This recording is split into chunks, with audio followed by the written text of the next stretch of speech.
So I'm with reserve team manager James Jenkins. James, how's the season been so far at the halfway point now, nearly? Um, it's been interesting. It's been a challenge. We just had a really good session out there. You caught the end of it. The progression in the group from when we started to where we are now is night and day, really. So it's been a really challenging first part of the season with a lot of waiting for players to get old enough to play and trying to get the group brought together with a load of new players. But with Sunday's game was kind of a big turning point in how they played and starting to come together as a group. And tonight's session, we're starting to move the ball quicker and really positive look now for the rest of the season. Claire Haskett and Paul Waters came in at the start Yeah. of the season. What impact have they had since they've come in? Huge impact, really. It's been fantastic. We always wanted more coaches in last season, so it's good to have extra people in to share the load, from my point of view, share the planning. But they all come at it with different angles and different experience that they can bring to the party. It's always great to have different voices for the girls because my voice gets very boring and repetitive after a while. So they've made a real big difference to the group and to me and how we run the team. So I think that's, again, started to show benefits now. Some of those girls that have just turned 16, I bet they've been itching to play, and with that, they're going to be more hungry to get in the team and really prove what they can do, won't they?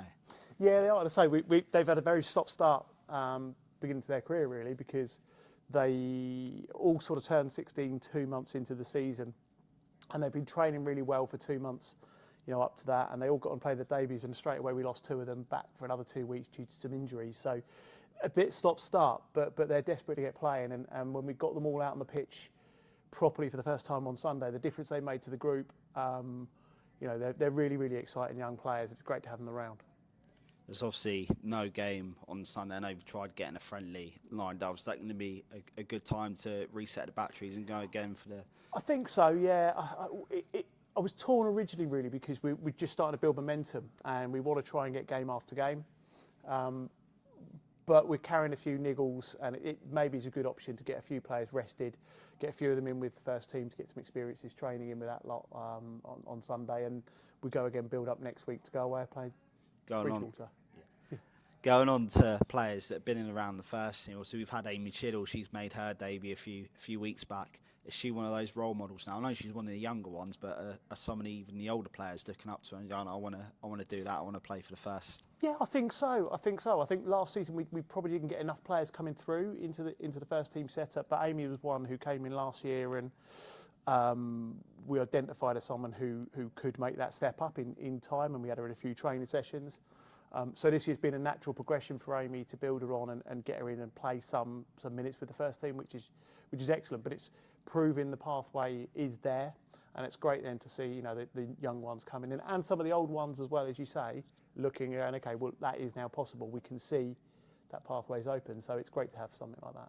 The first had a friendly at Tottenham a few weeks back. I know some of the Redsies played. How did they find that?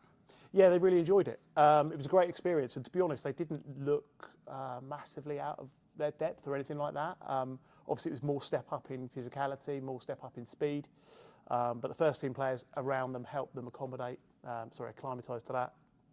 And I thought they did really, really well. I thought they put a really good show on, and I thought they really represented the reserves and the strength in depth we've now got really well. How competitive have you found the division this season in comparison to last? I know you've got a whole new squad, haven't you? Yeah, I suppose we probably haven't had the results we would want, and so the results, if you compared results from this season to last season, our results are not as good this season as they were last. But we're not about results in the reserves; it's about development. I think the competitiveness in the division, I think everybody stepped up a level from what I've seen. And now we've got our team gelling and coalescing together. I think we'll start to rise up and get the results that the girls now start to deserve.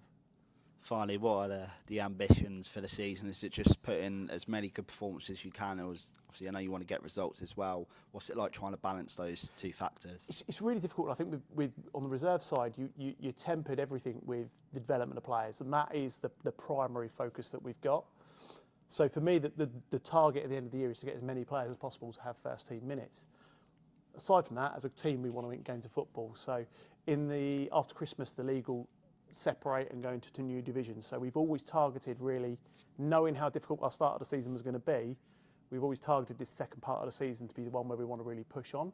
So we are looking to build towards that part of the season, and we start after Christmas with a Hampshire Cup game away against Saints under 21s. So that'll be a great start to the second part of the season, and then our aim is to try and finish as high as we can in the second phase.